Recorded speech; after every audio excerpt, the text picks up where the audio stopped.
So in this video, I just wanted to go through one example of computing the volume of a solid of revolution using the calculator. I've got the problem stated over here on the right. Let the region R be as shown in the graph below of the function f of x equals x cosine x minus 2. And we want to find the volume of the solid generated when R is revolved about the x-axis. While I'm here and I've got the computer set up, I might as well ask you guys, can you visualize what this is going to look like? When I revolve this around the x-axis, what is this shape going to look like? So if you'd like to pause the video, think about that for a second. And this is what it should look like, right? So if you take, sort of the, this bump shape here, if I revolve that around, there should be sort of one bulb here that's smaller and one bulb here that's larger. If I take this over here, you can sort of see that that's indeed the shape that you have here. I'm not sure what that's supposed to look like, but that's the figure. This is the thing that we want to find the volume of, right? And I want to do this whole thing using the calculator, so I'm going to come back to this now. Keep in mind the first step, we had steps for this, right? The first step is what are the thickness of these disks going to be? Because I'm revolving around the x-axis, we know that step 1 is going to have us indicating the dx is going to be the thickness of the rotation here. Step 2 was supposed to be where we figure out, okay, what is the radius of the revolution? And remember that when I described this before, we always said start at the axis of revolution, which is right here, and draw a line down to where your function is. This distance will always be indicated by whatever the top function is minus whatever the bottom function is. So in our case here, the radius is going to be 0, which was the top function, minus the bottom function, which is our x cosine x minus 2. Right? So in other words, our radius here is basically going to be negative x cosine x plus 2. That's what our radius is going to be for this revolution. Okay. Step 3, tabs are always fun. Step 3 is where we come back with what the bounds are supposed to be, and this is what the calculator is really about. So I need to figure out what this point is here, and I need to figure out what this point is here. And that's where the calculator is really going to come in. So jumping over to the calculator, we hit y equals to get to the y equals screen. We type in the function we want to use.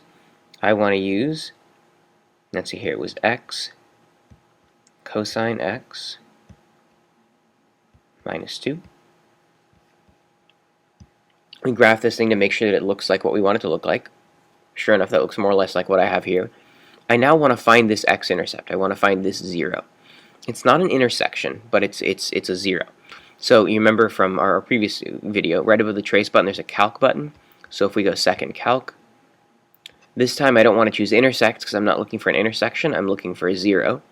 So we can click down here and pick 2. Right. It then asks for a left bound. And this is basically where you're picking, there's a bunch of zeros here. How do you pick the one you want? You give it a left boundary for the point. So since we're looking for that one, you can use the arrow keys to sort of move back until you are to the left of the point that we're looking for. So at that point, that flashing X is to the left of the x-intercept I'm looking for. So I'll hit enter for that one. For the right bound, again, you can use the arrow keys to click until you're to the right of the value you're looking for. Hit enter. And notice these two little arrows up here sort of saying like, hey, these are the left and right boundaries. Now we just need you to guess what the value is. So just use the arrow keys to click back to approximately where it was. And hit enter.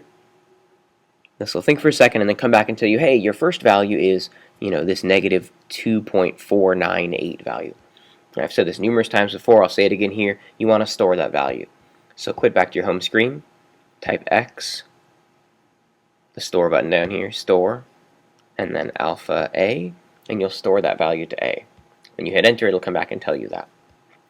I actually recommend, like on your work, for the purpose of showing work, you should write let A equal negative 2.498. You can just write down the first few decimal places of it, that's fine.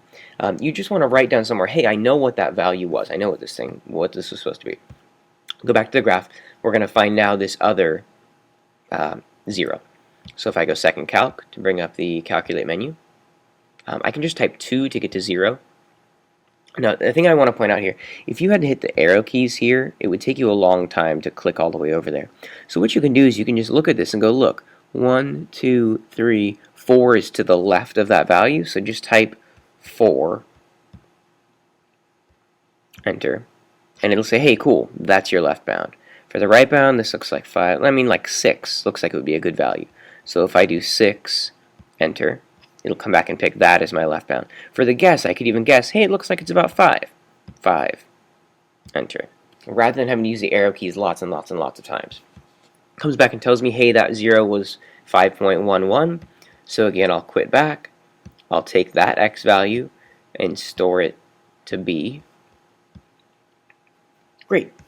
So now on my paper, I had let a be that and b be this 5.114 value. Now that I have those things, we're on to step 4, and step 4 is where we actually set up the integral. Right? For step 4, we're going to have, and I'm going to go to the next line down because I need this to be the right size. I have an integral,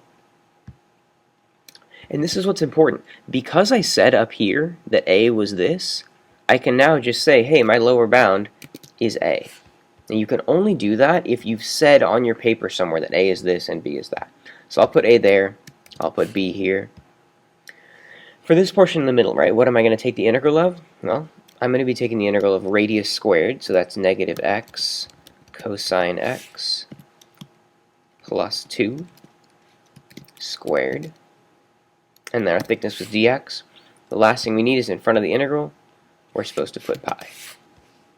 Right? This is the integral expression. This is the integral expression for the volume. If we actually want the volume, we're going to need to do this integral. And that's where I again want to go back to the calculator and show this. So to do an integral on the calculator, we do math 9 to bring up this menu. Again, because we stored these as a and b, I can just go alpha a for that one. Go to the top one and do alpha b. This next part is arguably the most important part. The thing inside, optionally, you could type this. Your other choice is to recognize that right up here we said the radius was going to be 0 minus the function. On the calculator, our function is stored as y1. So we can just type, oops, need to use my arrow keys to get back into the middle of this integral. I can just type parentheses 0 minus, and then I need y1. One way to do that is to do alpha F4, and it'll bring up this menu here that has y1 in it. If you don't have the updated calculator, you'll have to do something different, and I'll show that in just a second. And then square this thing. At the very end, we put an x on it. By the way, I've made a little mistake here. I forgot to put pi at the beginning of the thing. That's fine. You can just calculate this thing. When it's done, multiply by pi. And there you go. Our answer for the actual volume of this thing is 215.803 cubic units.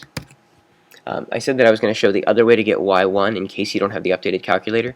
So if hitting alpha F4 doesn't bring up this menu, what you can do instead is you hit the vars button, over to get to y-vars, hit enter for function, and there they all are. You can call y1 just like anybody else would have. So that's sort of how we do the disk method. It's how we do these calculations on the calculator. Hope that was helpful. If you've got questions, either email me or ask them during class. I'll see you then.